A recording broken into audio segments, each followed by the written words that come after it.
প্রকৃতির রহস্যের কি কোনো শেষ আছে? বিজ্ঞানীদের নতুন এক আবিষ্কার এবার রহস্যময় এই গোটা পৃথিবীর ধারণাই পাল্টে দেবে। বিজ্ঞানীরা এমন এক রহস্যময় জীবের কোষীয় সত্তার খোঁজ পেয়েছেন যা একই সাথে প্রাণযুক্ত এবং প্রাণহীন।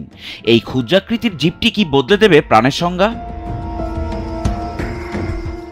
কানাডার নোভা স্কশিয়ার হ্যালিফ্যাক্সের ডালহৌসি বিশ্ববিদ্যালয়ের বিজ্ঞানী রিও হারাডারের নেতৃত্বে একদল বিজ্ঞানী সামুদ্রিক প্ল্যাঙ্কটনের জিনোম বিশ্লেষণ করতে গিয়ে এই অদ্ভুত সত্তার সন্ধান পেয়েছেন, সুকুনা আর্কিয়াম মিরাবিল। জাপানের এক ছোট আকারের দেবতার নাম থেকেই এই নামকরণটি করা হয়। সুকুনা আর্কিয়াম মিরাবিল নামক ক্ষুদ্র জীবটি আর্কিয়া ডোমেনের অন্তর্গত। এটি নিজের রাইবোসোম ও আরএনএ তৈরি করতে পারে, যা সাধারণত জীবিত কোষের বৈশিষ্ট্য।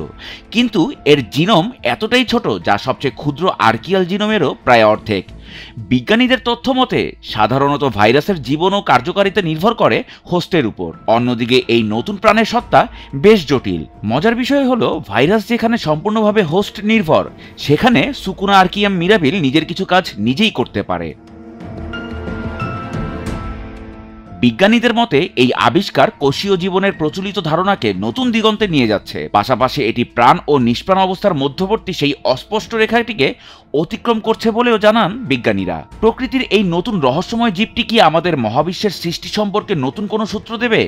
পাশাপাশি হয়তো আমাদের জীবনের সংজ্ঞাও নতুনভাবে ভাবতে বাধ্য করবে। এটি কি জীবনের পরবর্তী ধাপ, নাকি প্রকৃতির কোনো গোপন এক ধাঁধা? সময় বলে দেবে ভবিষ্যতের জীববিজ্ঞান কিভাবে লিখবে তার নতুন ইতিহাস।